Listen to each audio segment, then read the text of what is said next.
Hey guys, Caleb Brown, New Plan of Recruiting there. Hope everybody is doing well. Thanks so much for joining us and supporting the channel. This week I want to talk about how to get promoted.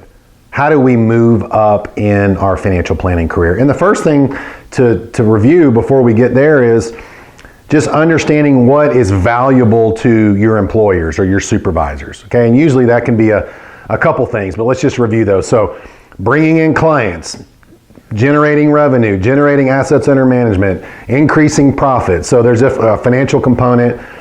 Serving clients without a lot of supervision. So most of the firms that call us for recruiting are over capacity or at capacity, and they need someone to take on client relationships pretty quickly. So if you can do that, well, that means answering the questions, taking care of them, not having someone do a lot of the work for you. You're doing most of the work. That's valuable.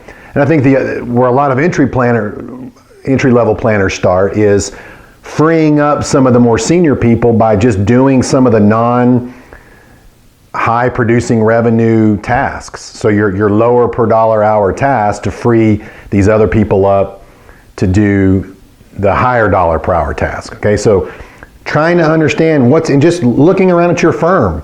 What's important? What are my supervisors? What does my employer value? It could be different in every firm, but if those couple that I gave you, if you start there, you'll be in good shape and you can branch out. So how do we get promoted? We'll develop the skills in relationship management so I can take on clients, I can bring in clients, I can convince them to sign up for a non-tangible service. That's hard to do. Or if someone else brings them in, I service the heck out of them and they don't ever leave. And they refer tons of people. That's valuable. Second thing is the technical component. Hey, I noticed we were lacking in estate planning and we were lacking in Social Security, or we were lacking in college funding strategies in my firm. So I went out and learned that to help better serve our clients. And now I'm starting to attract other people who have questions in that niche, and no one else in the firm knows as much as me. Okay?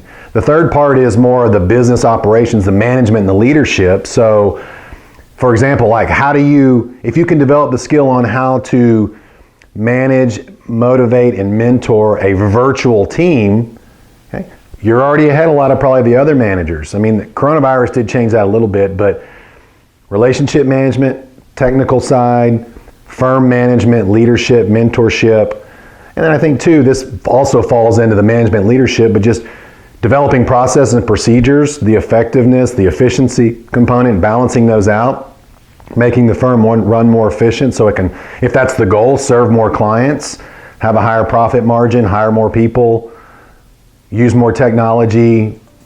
If you can focus on those, it's going to be a lot easier to get promoted. I hope that was helpful. See you next time. Bye-bye.